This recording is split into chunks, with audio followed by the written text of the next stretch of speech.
So we want to make sure we're talking into the microphone. We're clear. Yeah, he's the police on that. Yeah. Yep. He'll get you. Uh-oh. I'll let you know if it gets if you get a little quiet over there. Don't take offense to it. You probably don't have to worry about that. Well, that's a good thing. I've been called many a things, not quiet. What are you doing, man? Man, this dang thing's all jacked up. You gotta tighten that knob down. There you go. Good gosh almighty, son. Welcome to the 3 of 7 podcast. I don't know if I'll edit any of that front stuff. We don't do a lot of editing around here. So I don't know if I'll edit all that out or not. But welcome to the 3 of 7 podcast, where the old bull is still winning at CrossFit. Yesterday, Blake got beat again. Yeah, I was telling Chili about how you was over there just literally just taking 10-second breaks between each burpee box jump over, not struggling against yourself, doing the best you can. How'd y'all's run go this morning? Good. Yeah, and if you miss one more time, I'm gonna counsel you. Well, look, man. Go ahead. No, give me the excuse. I'm not even getting into it today. No, but you were going to, and he's got every legitimate excuse in the world, but that's why you get 3 times. You get 3 times. Okay. Then you're getting counseled. Chili's being gracious with you. Whatever, man. Hey, Stacie, how you doing today? Hello. Look, pull that thing on back there to you. That way you ain't got to lean forward. Told you. Okay. Look, Oh, I can't. look at that. Oh, magic. Look at that, son. Oh, now I can recline and unwind. You just move that thing however which way you want to move it. Thank you for coming out here. It's a wonderful day to record a podcast, right? Yeah. It really is. With a good cup of coffee. Yeah. There's not a whole lot else that you can really get into outside today. We're getting hit with kind of our first little bout of winter weather down here in Georgia. Is what I would call it. Terrible. Coming. Yeah, it's coming. Does it get muddy around the farm during the winter? Oh, yes. I did the walk of shame several times last year, getting the tractor stuck. Oh, yeah, I'll bet. Kubota stuck, and having to call in for some reinforcements. That's not a call you want to make. Well, when you especially I imagine when you got cows. Yes. Cows can make a muddy mess. Chickens can make a muddy mess. Mm-hmm. And pigs can too. You got pigs too? I have 2 potbelly pigs, but they're on a short list here. They're not really? earning their keep around the farm. I'll just say that. Oh, man. I am making some plans for them. I heard that, man.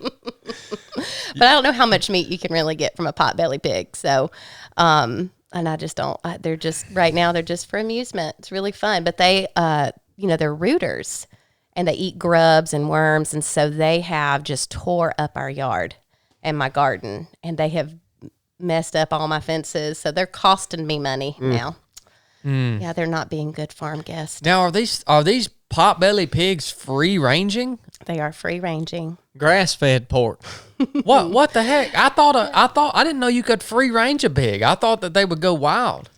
These just are like pets, though. Well, I believe these have gone wild. But they stay around the house. Yeah, they come back. I mean, they come back to this little pen we have every night. They find their way back. That's why they have to be rehomed, because the little pen they're in is close to my garden, and so they have made a little hole for themselves where they escape. So they have decided themselves they want to be free range. They've gone rogue. So it's time to rein this in. The potbelly pigs have taken over for too long. Well, I think if they had offspring, then they would be feral, right? Yeah. And honestly, so my brother, he does a lot of hunting on the property, and we have about 50 acres of mountain land that we have in a conservation easement. And so a lot of that's just so full of beautiful wildlife. And so we get to observe this wildlife camera. And so we last fall had a mama bear, black bear, coming through, which it was beautiful to watch her. And she had 2 cubs with her. And then this season, we have some wild boars. But those are kind of scary, honestly, because they like to, they'll come down with the cattle, and sometimes they'll mess with like the corral and like where we keep the hay rings and stuff. And they're not afraid. They're not afraid to come at you. Do you need somebody to take care of them wild hogs over there? Well, her brother hunts. If you know a man, We got send him some my way. we got some thermal optic we can shoot them at night with if you need us to. Well, that's what the game warden was like. There's a lot of people that have raised them for hunting purposes. So there is like an overpopulation problem with wild hogs for sure. And I got a pump action shotgun. Took that on the river. Chili has been known to wield the hog buster. That's wild though, because I'm just over the ridge from you. Yeah. Literally. Well, I think you're on the. What would you be like on? What would that be? The north side of Taylor's Ridge. Mm-hmm. Yeah. So on the Sloppy Floyd side over there. Yes. Okay. Yeah. My property actually corners up to National Forestry land, and I can get on the Pinhoti from my farm. Okay. I know right where you're at. Beautiful bridge there. So as the crow flies, I'm only just a hop, skip, and a holler. I bet I'm not from the top of Sims Mountain over to where you're at. Probably ain't 2 or 3 miles in a straight line. Yeah. But hogs, man. Well, I'll tell you why them pigs of hers have went rogue, because I seen when she fed them goats wasn't going to let them hogs get no kind of feed, so they don't have no choice but to go wild, because they'd come over there and them goats would butt them, and them hogs would go to squeal and just It's like a bad roommate situation. So we got the pigs because one of our daughters is obsessed with pigs. And so she wrote me this sweet little note, like, Mama, the only thing I want on the farm is a pig. So how can I say no to that?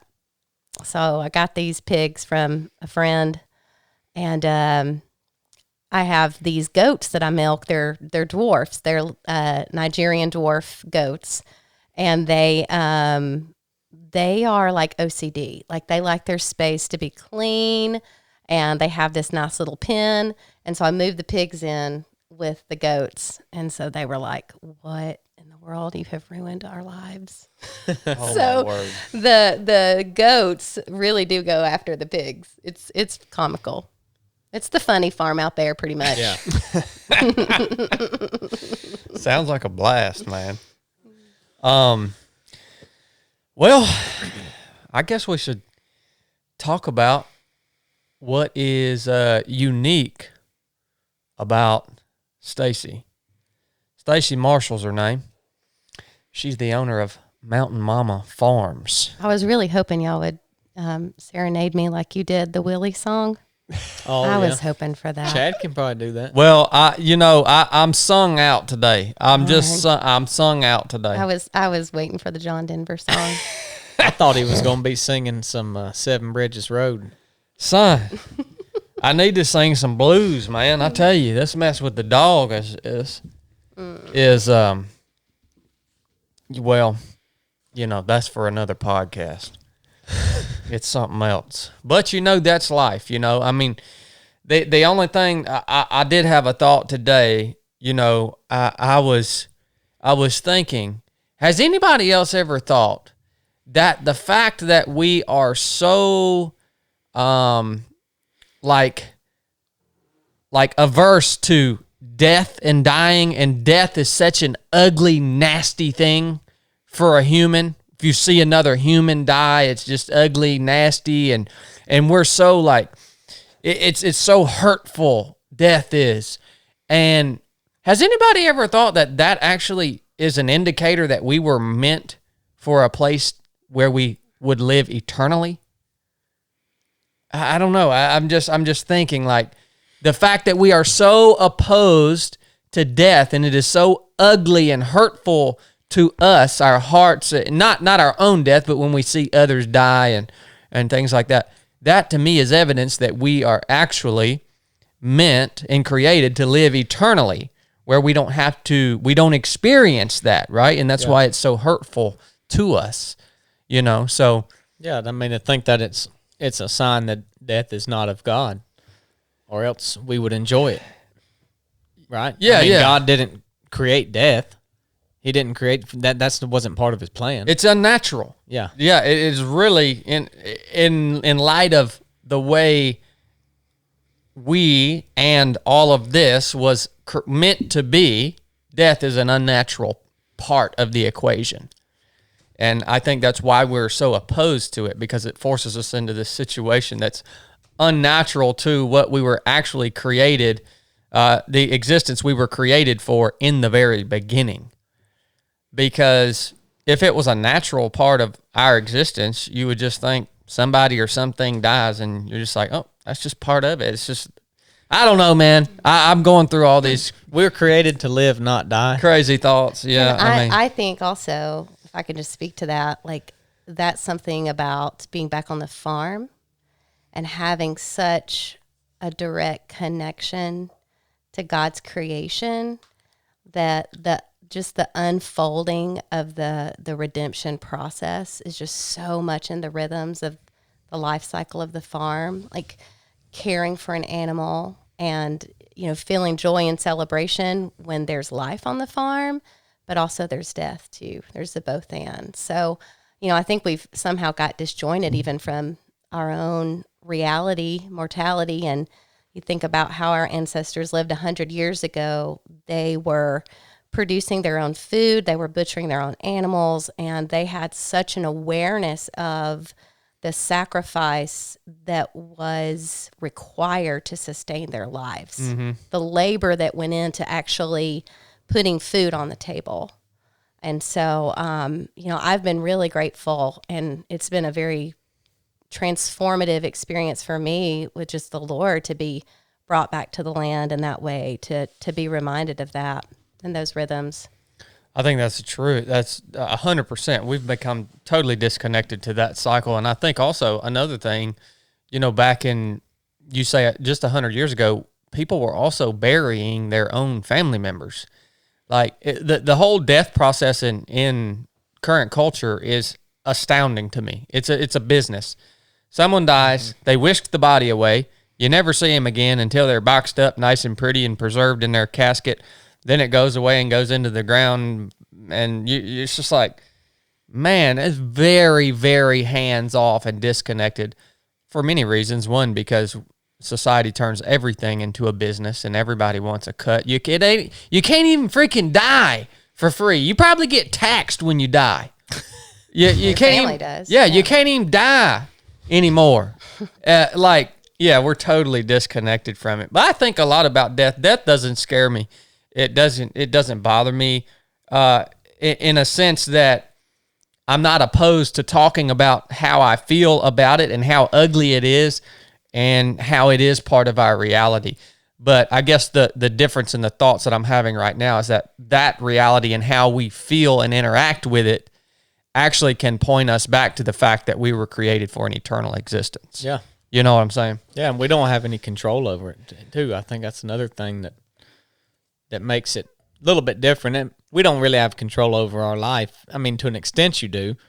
You have this false sense of control, but death you don't. Like, when death comes knocking, it don't matter to you. And it's permanent. There's no going back from it. Unless you're Jesus. And you're not. A lot of people mistake me for Jesus, Stacie.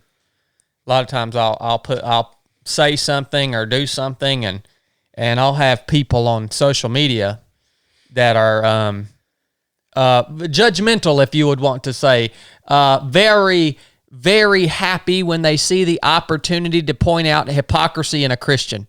Very, very happy when they see that. And so I'll do something or say something, and somebody will say, oh, yeah, just like Jesus would have done, right? And I just have to remind the world every now and then, I'm not Jesus. I'm sorry. I'm not Jesus. Well, that's a good thing, right? I'm just a dude. Why do people want to jump on the hypocrisy of Christians? I've actually, maybe that's just shifted in my mind, but I'm actually thankful for that, because that means we're being held to a high standard. And it gives us a repeated opportunity to point back to why we are all hypocrites, because we can't live up to the perfect standard that was set. So I actually think it's a good thing, because we're not the story that we proclaim isn't that once we're saved, then we'll start living perfect. We don't claim that. I think a lot of people get that twisted. So the fact that we strive to live differently, but we're still going to fail is actually, it's just more evidence of what we're talking about. So I think it's good when we get pointed out as hypocrites, and you can just keep pointing people back to, away from yourself, back to Jesus. So amen, man. Have you guys watched that TV series called Chosen? I've heard about it. I've watched a couple of them. Some people can't get into it. I got into it. And there's this scene where Mary Magdalene, Jesus essentially, casts all these demons out of her, and she becomes part of the group that follows him around during his ministry. And so Mary, in this Chosen series, she actually backslides, and she goes back to her old life for a few days, and then she comes back into the presence of Jesus. And she's really just ashamed just that she did that. And in the scene, it just was so powerful to me, because Jesus looks at her in the scene. Now everything in Chosen is not biblical, and they have that disclaimer on there. A lot of this is we portray based off of how we think it actually was then, historically, and expounding on what is in the Bible. And Jesus looks at her and says, "Did you really think that after I saved you, that you would never sin again? Like, did you think that?" And Mary says, I just don't know what to say. And Jesus looks back at her and says, "Well, I don't require much."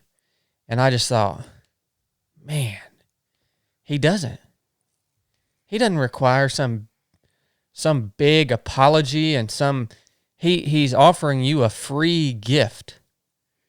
And he don't require much from you. Mm-hmm. He just wants you to say, "I trust in you, Jesus, forgive me." Yep. And I just thought, dang, he doesn't require much. Yeah. Thank God he doesn't require much from us, old fallible humans. Not that we could give him much if he did require. Exactly. He doesn't require anything from us because he gave it all. Yeah. It was impactful to me. I highly recommend that series if you guys haven't watched it. If you can get into it, I thought it was good. Stacie, where in the world did Mountain Mama Farms start for you? Oh, well, I am a 5th generation farmer. I grew up on a 300-acre farm in the foothills of northwest Georgia, where we're at. And, my grandparents were on one end of the farm. My mom and dad and brother and I were on the other end of the farm. And, my days were spent back and forth between my mama and papa's house. And, farming was just like the background music of my life.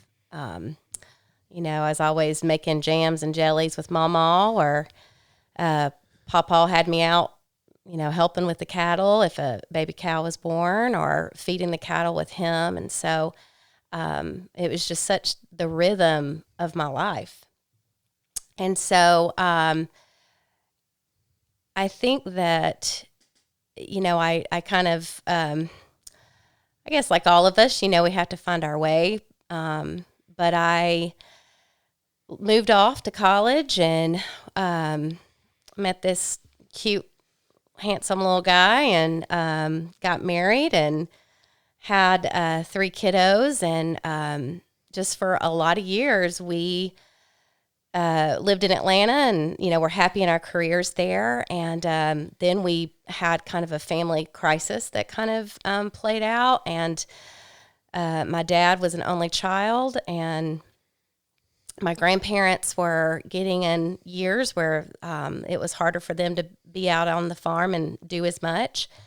And so my husband and I, everybody in our friend group in Atlanta thought we were crazy to quit our jobs and move back to the country. But we just, we knew we had an opportunity to come and love on my family and serve them, and in this season of life that my family was in. And so unbeknownst to me, I, had no idea what the Lord had, what the Lord was about to bring me through. But I moved back home, to be with my people. And when my youngest daughter was 1 year old, she just turned a year old, my mother, who was 60, discovered she had pancreatic cancer, and she was gone in 6 weeks. And so she was actually taking care of my grandparents as well. And my grandparents actually passed away. My mom's mom, my nanny, and my pawpaw 5 months after my mom. So I picked out 3 coffins in 5 months. And that was a deep season of grief. I entered into a deep season of grief where, these people that always been in my life and taught me how to live off the land, they were gone. I mean, it just felt like, very quickly they were gone. Mm-hmm. And I knew that, what the Bible says, like, we grieve with those that have hope. And so I knew there was this journey that I was called to grieve. And I was called to grieve because I had been loved deeply, and I did love deeply. And so, man, I was scared of grief. I didn't know what it was going to do to me. I didn't know what the depression of grief, because that's one of the stages. I was 33 years old. And I'm 41 now. And so, this was 8 years ago. So yeah, I think I just, I knew that I needed to walk the valley. And I knew if I ever wanted to experience great joy again, that I had to allow myself to experience pain and experience the loss. And so just everything changed really quickly because, those were the people that, cooked the holiday dinners. And all of a sudden it was like, okay, it's my responsibility to do that. And, then who's going to help Daddy with the hay, and just, I think my brother and I both, were entering in and being called forth into this new place in our family, that those people that it's almost like my grandparents and even my mom, like losing a parent specifically. It's like those are almost like I hate to say like almost like a barrier between you and heaven in a way. It's almost like those are the people that like, like they're going to go before you most likely. Yeah. But, and so there's always this like buffer almost like and so there was something honestly just about them being, in the presence with the Lord that was, incredibly, I was incredibly, thankful for that. But also there was the grief and the longing of knowing like, they were not here. They're not here. And so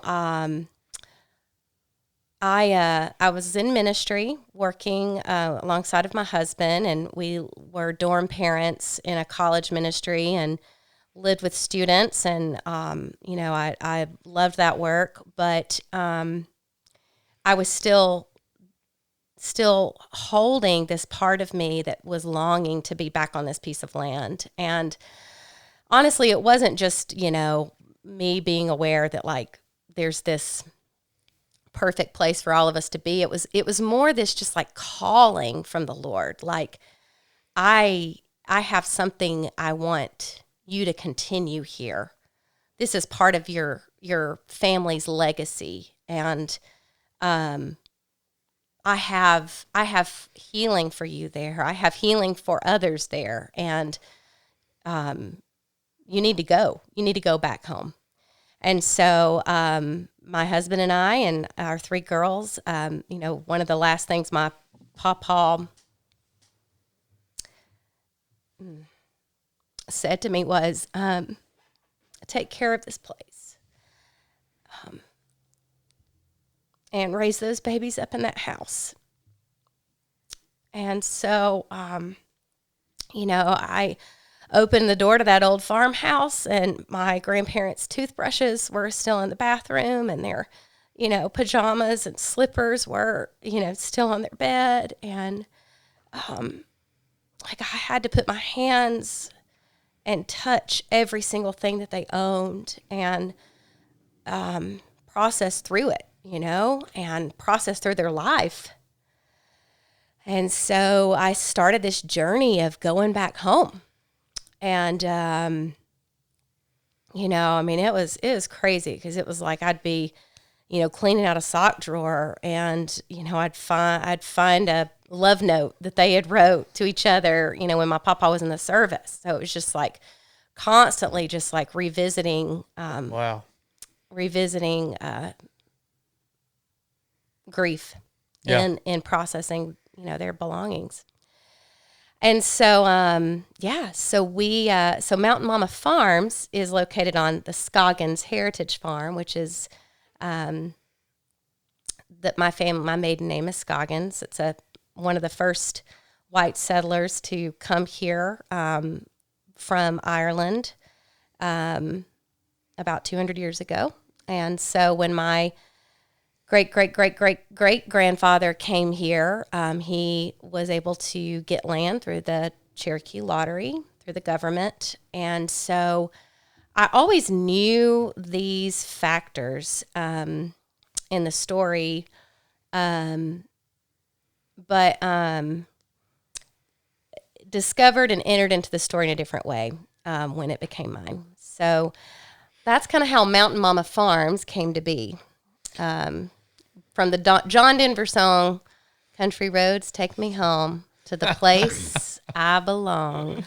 And that's been pretty recent, Mountain right? Mama. Like, just it's been a couple years or something We moved into the house. We moved out of the dorm during COVID, during the quarantine, like that week in March where it all hit. Mm-hmm.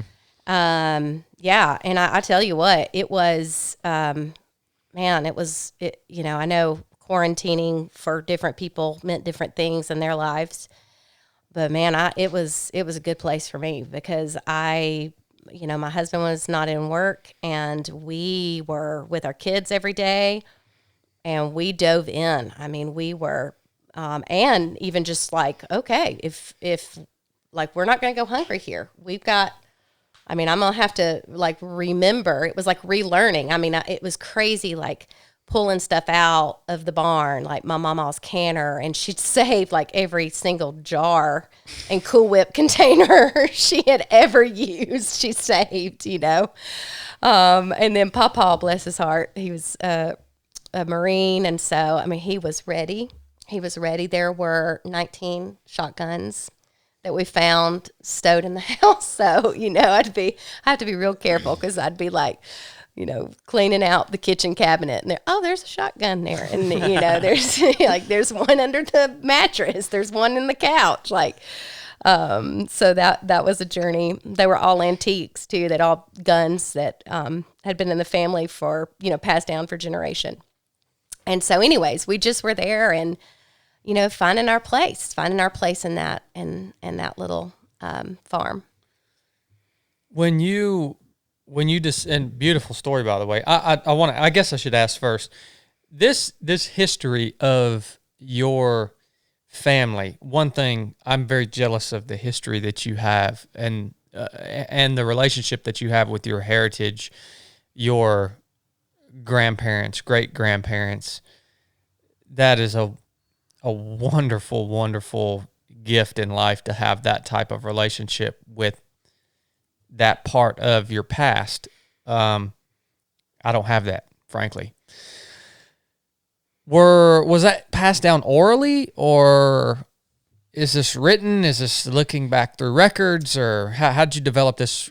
I mean, How did this come to be? Your relationship with your ancestry and the history of your family and the farm, for that matter. Yes. So, it was mostly orally. Farm families, they're full of good storytellers, as a lot of people are here in the South. So our evenings were spent on the front porch just talking. I spent a lot of evenings on my mama and papa's porch. I spent a lot of evenings on my neighbor's porch growing up. So I think I learned a lot of stories about my family and about the community. And, I do think it's really rare. I think there's also something that is unique about this story is this little farming community had several families that remained there, for generations. So there was this deep, deep, deep knowing your neighbor. Like, yeah, I mean, really knowing your neighbor. And I mean, honestly, in a quirky way, like, I think this was a beautiful picture of what it looks like to bear in love. We bear each other's burdens, but like you knew each other's oddities. You knew the crazy things about it. I mean, you couldn't avoid not being known, living that way. And you were dependent on one another because, everybody was trying to just keep their farm going. And I mean, as you know, farming is not a very lucrative profession. And so most of the time we didn't have money growing up to hire people to help. And so we did it as a family, or we bartered with neighbors. So It was like, okay, you help us with your hay. I'll come over on Saturday and I'll help you with your, we would switch out. And so even through that interaction, it was like you learned stories, from other people's families as well. Yeah. Yeah. That's awesome, man. Wow. That's the way community and also economy. Yeah. It's the only logical way for it to work in my mind. And it's funny to think how we're not that far removed from it as far as time is concerned. The distance we've moved away from it in such a short amount of time is astounding. You know how quick we could get back to it, though. Snap of a finger. Well, it wouldn't take long because it would be either survive or return to that manner of community and economy. That would be it. When all these, different processes and stuff all eventually goes away. That's pretty cool. I have to ask too, I guess you kind of answered this, but when you left and went to school and you and your husband met and were married and living in Atlanta, I mean, there had to have been some significant tension revolving around you coming back on behalf of your family. And I can only imagine the calling you were feeling must have had to have been overwhelmingly strong and almost impossible to ignore, because that's a big shift. I mean, did you ever think you would wind up back on the farm? Did you have that intuition all along, or? No, I didn't. And actually, that was like a very pivotal conversation that my husband and I had in our engagement. He said that the Lord might call us to Africa. He might call us, to live all over the country, but I don't think he'll ever call us to Gore, Georgia. Like, I just don't see that in our path. And if, it was one of those like defining the relationship talks. It was like, I know how much this means to you.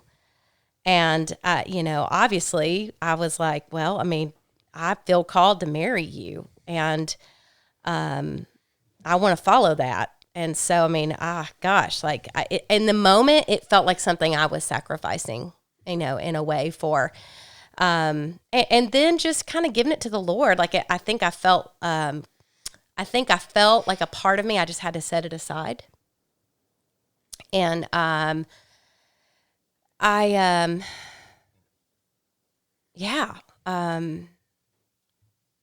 and I think because the farm has always been such a big part of me, I also didn't want to make it an idol. Like, I didn't want the place of coming to back be back home, I wanted to check my heart on it too. Yeah. You know, so, I mean, in that moment, I was willing to say, like, whatever, Lord, wherever you have me. But if you bring me back there, I'd be really happy. You know, just kind of the disclaimer. Well, yeah, that had to be a hard shift, man. And you know, I know it had to. You had to have been feeling a very strong, you know, calling from the Lord to go back there and care for your family. And you could have just blew that off, by the way, which is, I think, a lot of times what you might see in families that don't quite have the depth of relationship with their history and their heritage and even the interpersonal relationships within a family. It's really cool to me how close you felt, and you had you had that mentorship coming down from grandparents. Like the oldest remaining generation was able to literally mentor you out there in that environment. So I don't know. I just think that's so cool. Yeah, and I'll say also, I mean, that was a huge part of my spiritual development. I think I've always felt, if I'm just telling you my true, like I think when I came to college, I realized I'd had a different upbringing.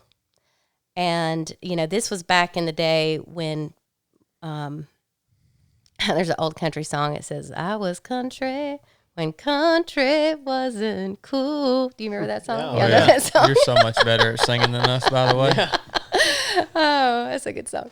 But no, I felt that way. I mean, I felt like, you know, I talk a little more twangy, and I remember one of my friends having to explain to me what a cul-de-sac was. I didn't know what a cul-de-sac was in a subdivision. Like I didn't grow up in a community that had subdivisions, you know? And so again, but I think there was also, like, I've kind of felt like some of the ways I grew up were portrayed as backwards. I think that sometimes when you're from the country, and as I was in this development, I kind of felt like some of my things were backwards. And even in church, like, you know, I got involved in college and in my young adult life. Like, I was in a lot of bigger mega churches, which were wonderful and great and reaching tons of people. But the culture of those churches were very different than the little mountain country church that I grew up in, where those people farmed together, they lived together. You know, Mr. Earl, like, I saw him, you know, 2 or 3 times a week. And, you know, I mean, so there was just a different, for me, there was just a different experience of community moving out of this and, you know, living away for a season. And that wasn't bad. It was just different, just learning different and learning how my story, you know, and placement in this world had developed me. And so I think, you know, church has always never really been a place where, and I think that even like reading the Word of God, like my husband is an incredible thinker, and he studied in, you know, theology, and like, he loves the study of the Word. I mean, he will like study it. Now, I love reading the Word, but like, I want to read it and I want to go sit in a field for an hour. Like, I want to go like the Lord speaks to me through nature. I mean, that's how I deeply, deeply hear from the Lord. And I see it, like, you know, when my mom passed away, she loved bluebirds. And that was her symbol. It was her symbol of hope. And so she would always have this little phrase. She'd say, whenever you're having a bad day, I promise you, you just look out the window and you find a bluebird. You always find something to be happy about. You can always find a bluebird. And that year after she passed away, every single day, the Lord sent a bluebird to me. Every single day for a year. I mean, it would be the dead of winter. Wow. And it's those southeastern bluebirds with the bright blue chest, the little small ones, but like, it was those. But, you know, I think that for me, my spirituality has always been so connected to my family and community and the land.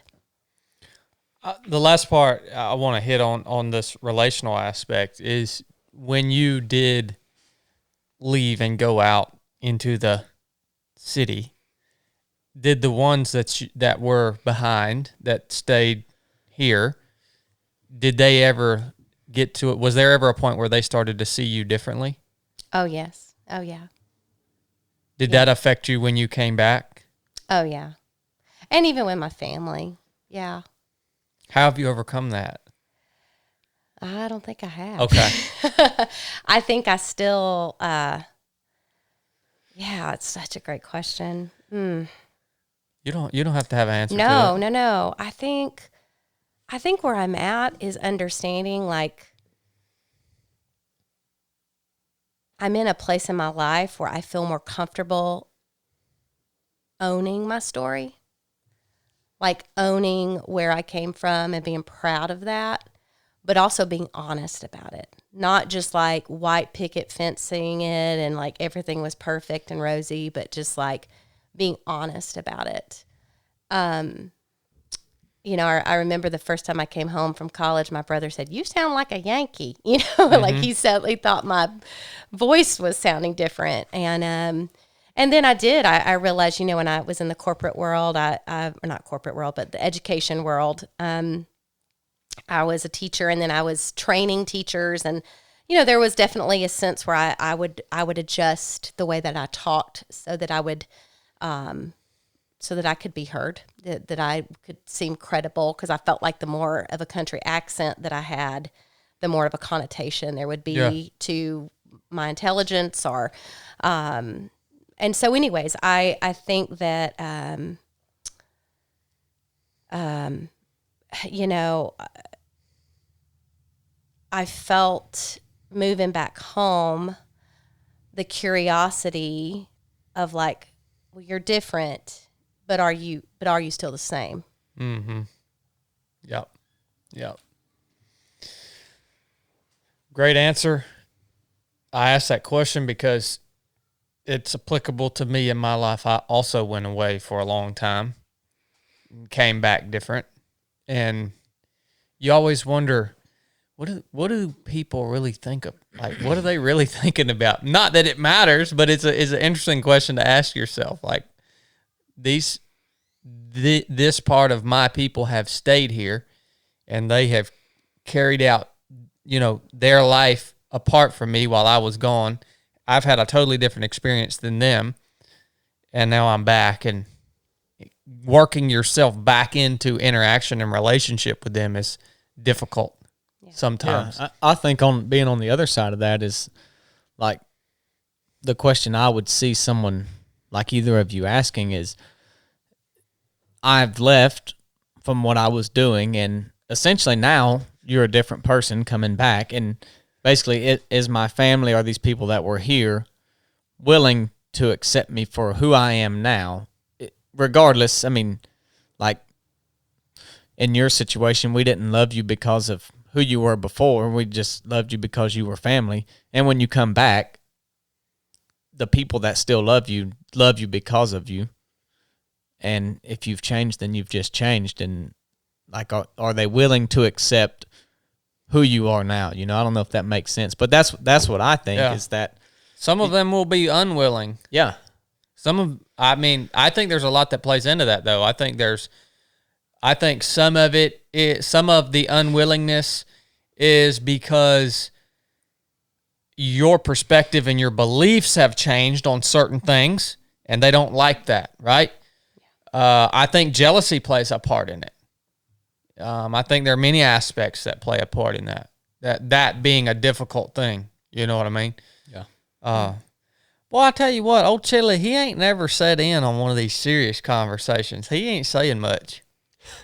What, you want me to talk? What, you want me to talk over? It's a little too serious for him, I think, ain't it? No, maybe he's just sitting over there pensive. learning. He's reflecting. You know, I'm actually very interested in her story, and I actually prefer serious conversations, so you can just shut your mouth, Chad. You got new shoes on, man. He bought new shoes. Dang, man. I didn't buy these. Quit trying to not make it serious. I was Okay. enjoying the conversation. I'm in deep thought over here. He's a stew pot. Well, Yeah. You're a stupid. He's You're got just a- over there thinking. Look, I don't know if you've Chad ever. can't handle my thoughts anyway, so it's, I don't know if you've ever seen Star Wars, Stacie, but this is young Luke, and I've never seen that movie. I'm Yoda. So this is good for him. Chili usually only has to come to work one day a week. Would you get back to the letting her tell her Okay. story? I'm interested in it. I'm thinking, what a transition. Let's talk My about gosh. Stacey's integration from Atlanta back to the farm. And you know about. I mean, Star Wars Chili's kinda got feels no that. shoes. Hey, That's just the way he rolls. But I'm thankful that you that I'm here because look, Chili only usually has to come to work one day a week, but we've brought him on in for the second day this week because I wanted him to learn from you, Stacie. So, Bless you. That's kind. I appreciate getting to hear your story, man. I'd like for you to keep telling it. all right. Yeah, I wanted to say one more thing about that. God, I think what is also, I'm just gonna go for it, y'all. I think what's hard is, the world has their eyes on this little corner of the world right now. I just read, NBC News has a correspondent that is looking and not investigating, but reporting. And, I think what has caused in me to say is we can ask the question all day long, well, who am I? And we can think about, what defines that? Is it our past that defines that? Is it the place that we are from? And, I think all of us in this room know the answer to that, like where our true identity is from. And so, claiming that is really important to me. That above being from Dirt Town or, any political affiliation or whatever, like that the number one descriptor of me would be, to be a Christ follower, and that's where my true identity comes from. And so there is a vulnerability in some ways. For me, moving back home is also, that transition happened for me when I was away. And so, I think that, there's people from my past that can also see this transformation in me and feel like, am I this judgmental Christian now? Like, can we not have fun anymore? Like, how do I interact with you? Yeah. And so for me, I love, thinking of the personhood of Jesus, like really thinking of that. Like, Jesus was constantly doing things to surprise people. He was sitting with a woman at the well. Like, nobody did that. Like nobody hardly does that now. It's like, don't sit with the women, but he did it. Like, and people were probably talking about him. And like, he showed up in ways that constantly caused people to question, who is he? Wow. Like, he's working on the Sabbath. He's healing people on the Sabbath. He can't be the Savior. Like, constantly keeping people in some way suspicion and questioning. And I'm like, man, that's the kind of Christian I want to be. Like, we'll maybe dive into some of my part of the story, but like, I think we're living in a time when people meet you, they want to figure out what box you go in. Like, let me sort you. Like, are you on this line? Are you on this side? Like, what do you believe? Are you with me? Are you for me? Are you against me? Like, where are we at? Let me size you up. And, I just want to keep people guessing. You're doing a mighty fine job at it. I think you're doing a mighty fine job at it. Well, I think the reason that most people want to do that is because they're easily categorized themselves, and that's why I think that is. I think most people feel more comfortable when they just fit in all these boxes and they portray that to the world. So they want to do that to you. And I think that's, the most interesting people are people that do surprise you, that aren't predictable. You know, when you're just, I don't know. I think that's part of what being interesting is not being where people can figure you out in 5 seconds of meeting you. And I think that's part of being a peacemaker too. Yeah. You know, and some of that's hard because it's like if you're trying to, Jesus was the Prince of Peace, but peacemaking is a very active thing. And I think, someone has said to me before and kind of spoke this over my life and said, they felt like I was a bridge. Like I was able to kind of bridge different communities and conversations. And, I think that can only be, a gift from the Lord. But I think even sometimes bridges, like the danger in that is also standing in your own, not being a chameleon, like really finding your voice. And so for me, when I feel that pull of like, well, where do I belong? Knowing that, well, I have that answer, and that's where I find my rest.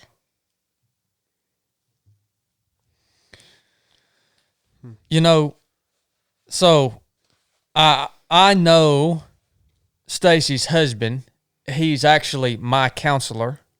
He's mine and Brooke's marriage counselor. And when I've spent some time, obviously, with Stacie's husband, and when he kind of very gently revealed to me Stacie's most current, I guess you would say, mission. She talks about keeping people guessing and really going with the kind of outside of the box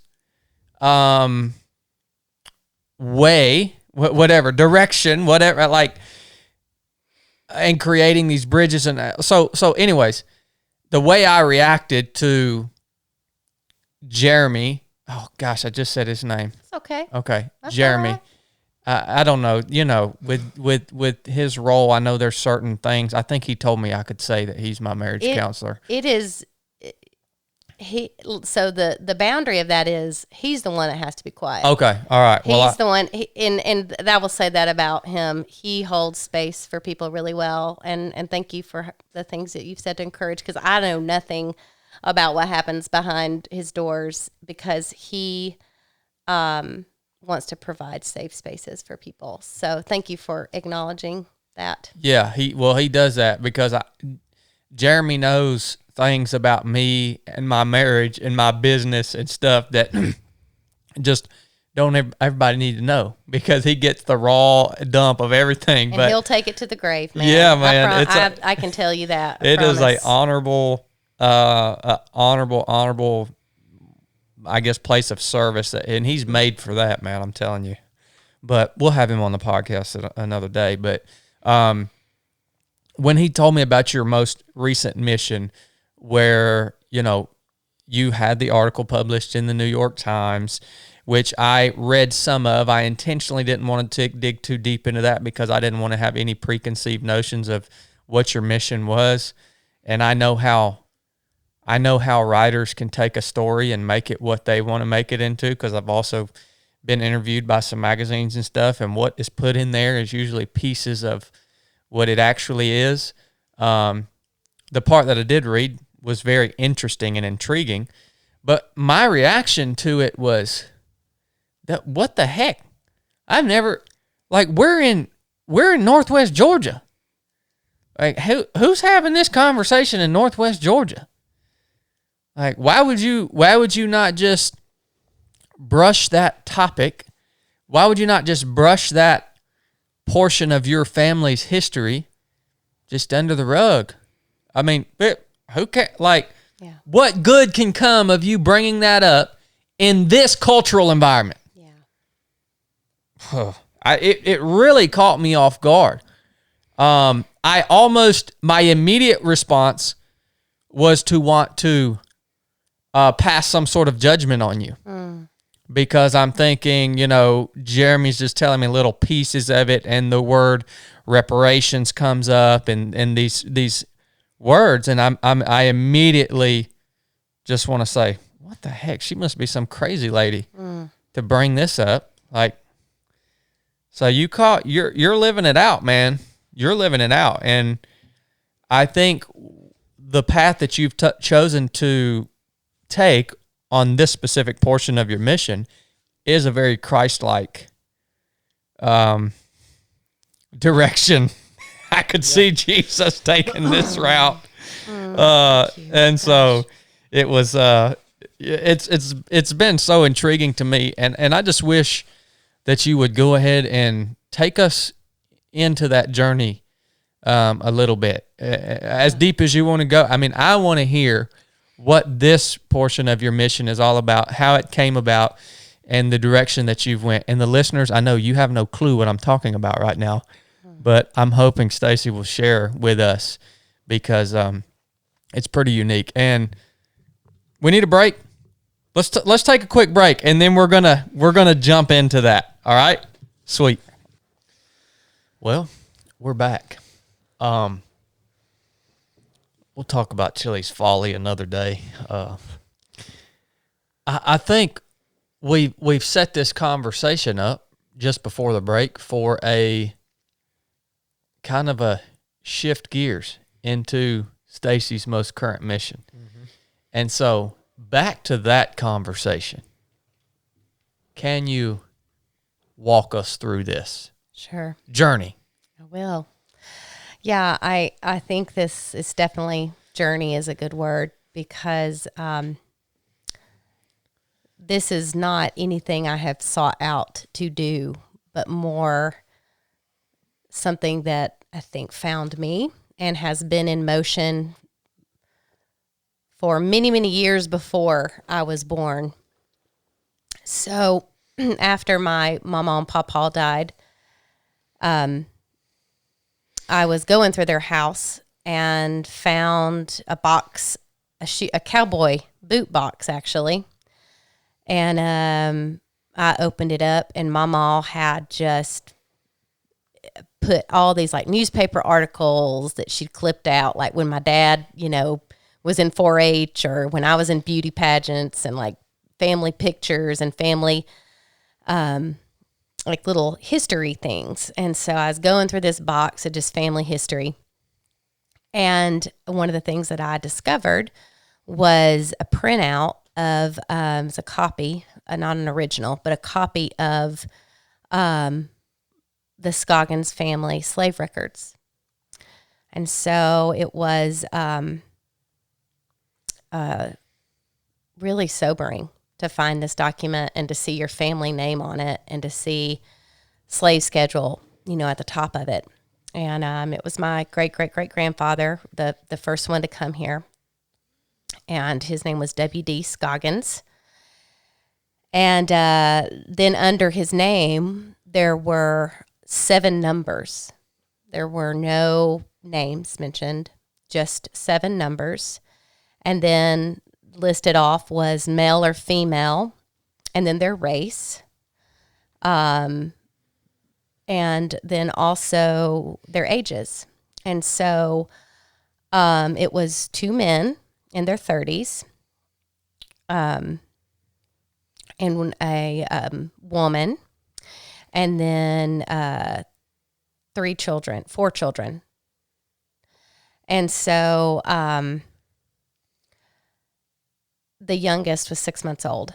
And so I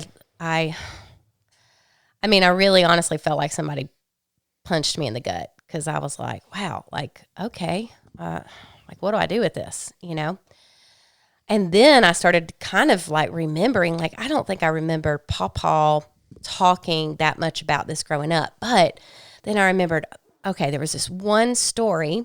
I had just had my first daughter. She was 13. I mean, she's 13 now, so this was 13 years ago.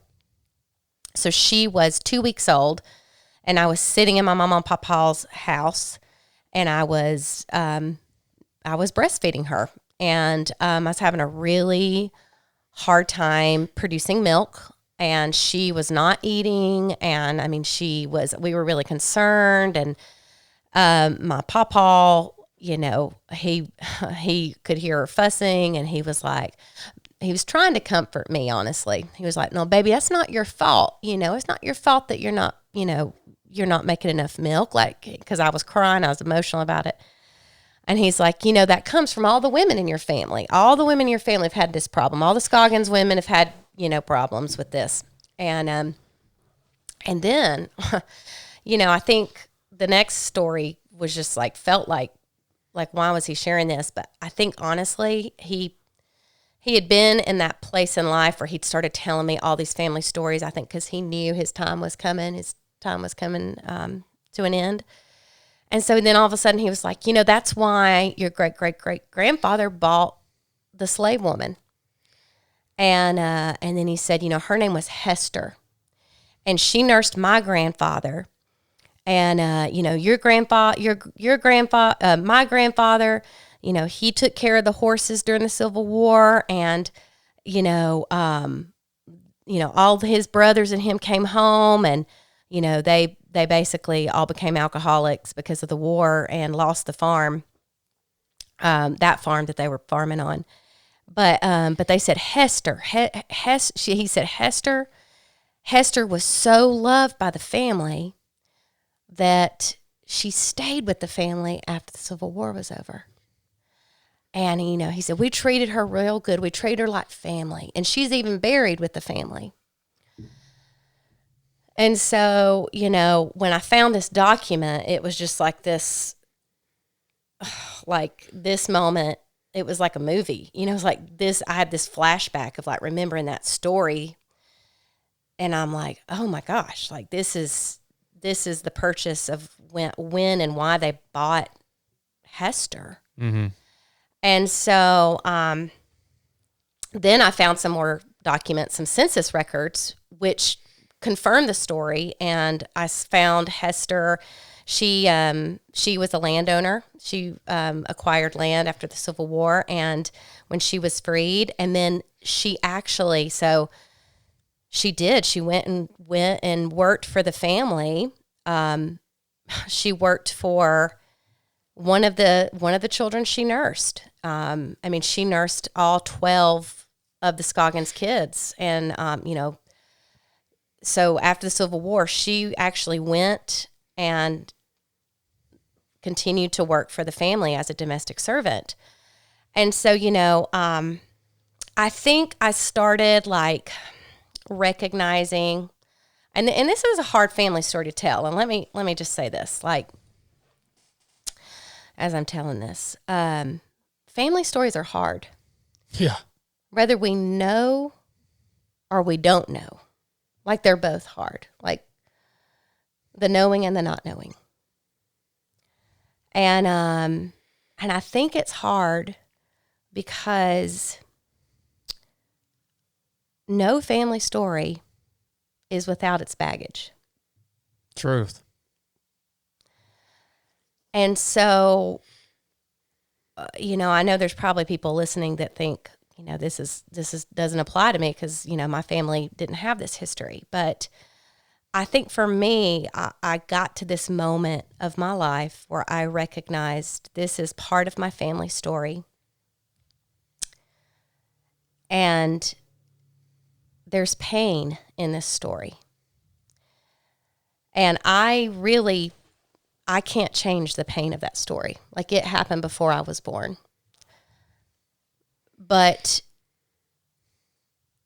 I can only control what I do with it from here on out. And so, I had a moment where I was like, there's been generations of, we just didn't talk about it.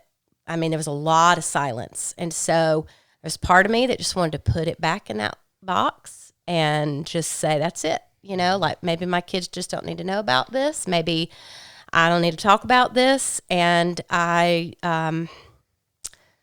and I sat on it for a while. For a while, I didn't talk about it. I just sat on it and just thought of it and prayed on it.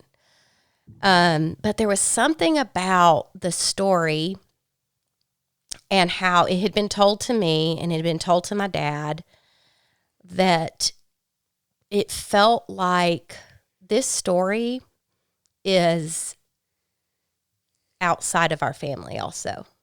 Like this story is connected to other people. And the pain of that story is connected to other people. And I think what also was confusing as all this was unfolding, we've all like seen the cultural moments that we've been in over the last, even specifically over the last 2 years. And so, I think I even began to like really honestly fear and anticipate like how will people, like if I start talking about this or asking neighbors or whatever, how are they going to perceive me as a white woman talking about slave records like this, are they going to, see it as me trying to glorify something that in the past it's horrific or, the other side of that, like why even talk about it? It's in the past. Like you don't need to, what's done is done, like move on. Yeah. So I think I just felt conflicted, and I wanted to make sure that my heart was in the right place, like that I was moving forward in a place that was motivated by the Lord. So I took the records and I went to our neighbor, Mr. Melvin Mosley, Pastor Melvin Mosley. And Pastor Mosley and his wife, Miss Betty, have been probably the most consistent spiritual mentors of my life. They've been there before I was born. My dad and Melvin grew up together. They worked on the farm and played with one another as boys. My dad didn't have any siblings, and so Melvin literally was like a brother to him. They were at each other's house every day, but they went to different schools because of the color of their skin. And so Melvin went to the black school, and my dad went to the white school, and they'd come home as 6-year-olds, and Melvin and my dad would say, "Oh, we had chocolate milk today," and Melvin would be like, "We didn't have chocolate milk today. Like, what? We don't get chocolate milk at my school." And so they had a brotherhood with one another. They had a deep relationship. And I know people say that often, but this is true. Mm-hmm. Like this was true. But they were born in a culture and in a society where they had to navigate these racial boundaries that were in place. So Melvin became an educator in our county. He was one of the first black educators to, he grew up, went to college, and, then stayed home and was my principal in high school. And so he's just always been there, And so I went to him because I have this relationship with him. And I knew I could have a hard conversation with him. And I knew I would be loved. And I knew my motives would not be questioned. And I knew he'd be honest.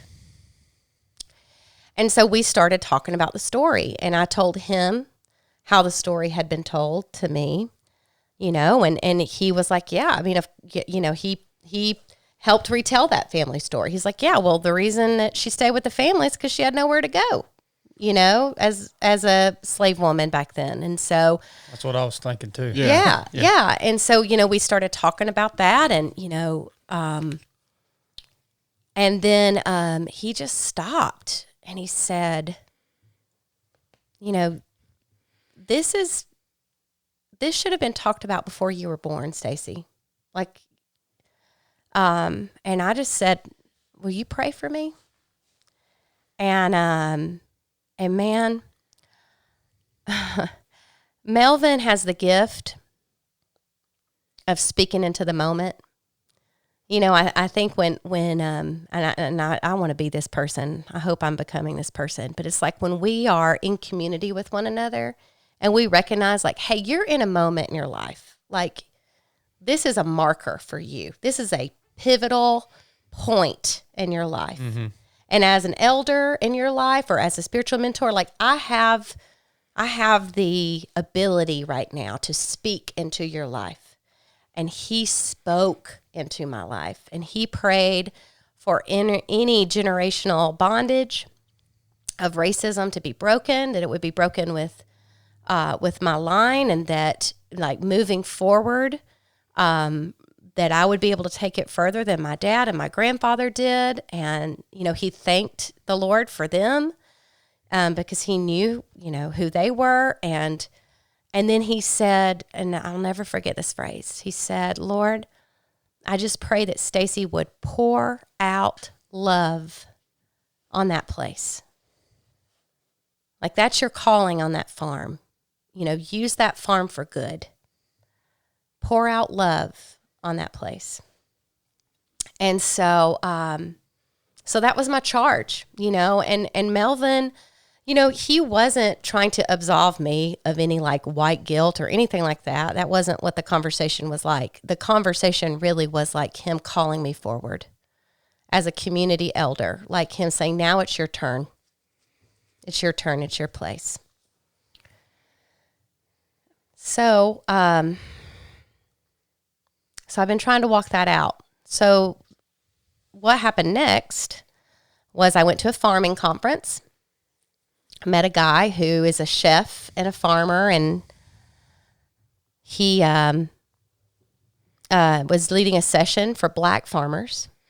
And I went to this session, and I stood up in this room and Black farmers, and I heard stories of how many of their families had lost their land, like during the 60s and 70s, and or were denied, access to loans to acquire property. And so many of them were talking about the struggle or the connotation within the community, the Black community, of returning to farming because of the association of being oppressed through slavery by the land, like working the land was the oppression. So, I was listening to their stories and listening to their journeys, and, I was one of the only white women in the room.